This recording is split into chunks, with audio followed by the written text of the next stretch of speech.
ये एक बार फिर से सभी का बहुत बहुत स्वागत है आपके अपने channel AK prime study platform पे। जी हाँ, देश हित में शिक्षा, सब पढ़ें सब बढ़ें। आइए आज हम आपके लिए लेके आए हैं एक बहुत बेहतरीन टॉपिक, साइंस से रिलेटेड, जी हाँ विज्ञान से जुड़ा हुआ एक बहुत ही बेहतरीन टॉपिक आपके लिए लेके आए हैं, खाद्य श्रृंखला।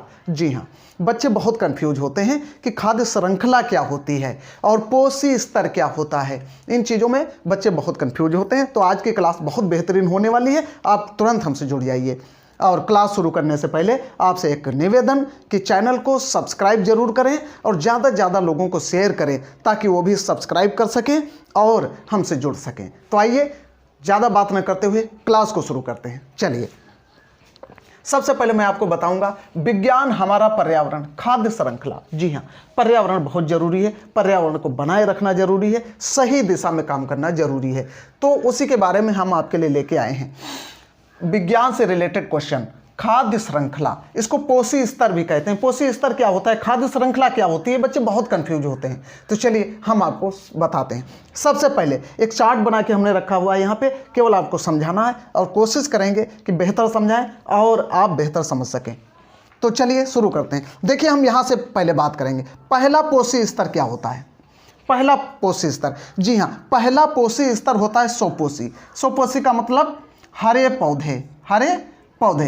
तो जितने हरे पौधे होते हैं ये सब स्वपोषी होते हैं। पहली बात तो आपको ये ध्यान में रखना है कि अगर इस तरीके से कोई क्वेश्चन साइंस से रिलेटेड आ जाता है कि हरे पौधे कैसे होते हैं, स्वपोषी होते हैं, शाकाहारी होते हैं, मांसाहारी होते हैं या फिर बड़े मांसाहारी होते हैं, तो हम इनको बताएंगे कि हरे पौधे स्वपोषी होते हैं, ये अपना भोजन खुद बनाते हैं, इसलिए इनको हम स्वपोषी कहा जाता है। और ये प्रथम, जी हाँ, ये उत्पादक होते हैं, ये ध्यान रखेंगे, ये उत्पादक है और कुछ नहीं। इसमें घास भी आती है, घास भी आ जाएगी, हरे पेड़ पौधे जो भी होंगे सब आ जाएंगे। आ गया समझ में।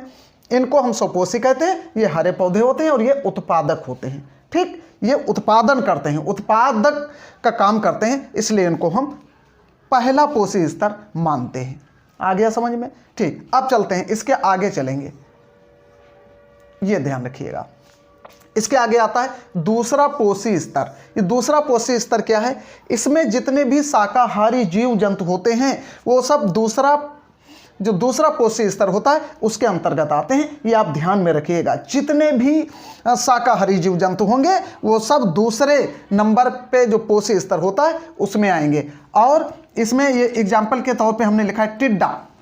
जी हाँ, टिड्डा एक पक्षी है और ये शाकाहारी होता है। ठीक है, और इसको प्राथमिक उपभोक्ता कहते हैं। प्राथमिक उपभोक्ता हम लिख सकते हैं, प्राथमिक उपभोक्ता।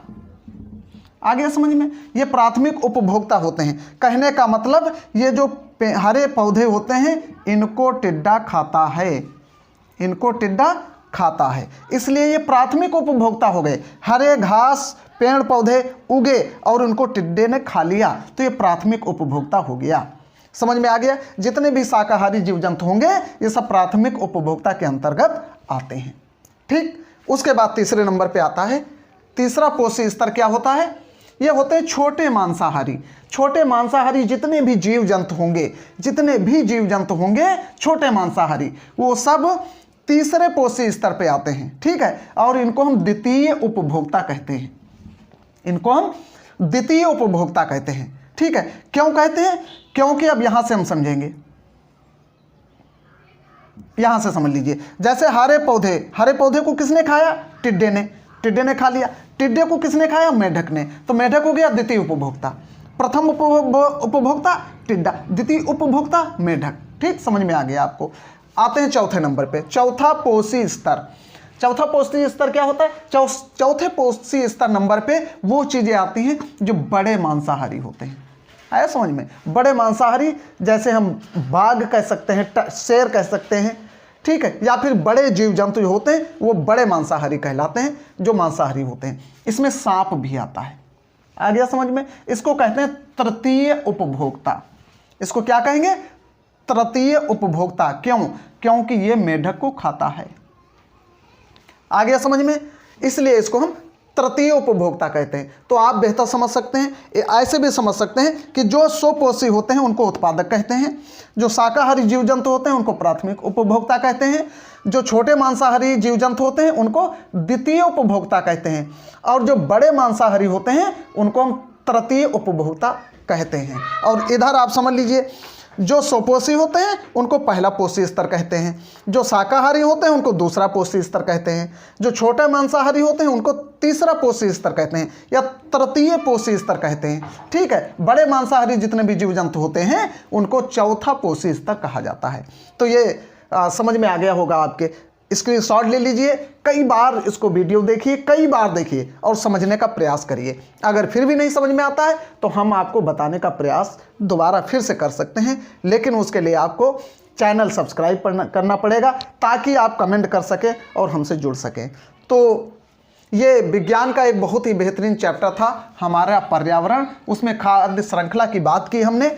नेक्स्ट क्लास में हम आपके लिए कुछ और बेहतरीन क्लास लेके आएंगे और आपसे जुड़ने का प्रयास करेंगे। तो चलिए आज की क्लास यहीं पे ख़त्म करते हैं, मिलते हैं नेक्स्ट क्लास में। Thank you very much. जय हिंद।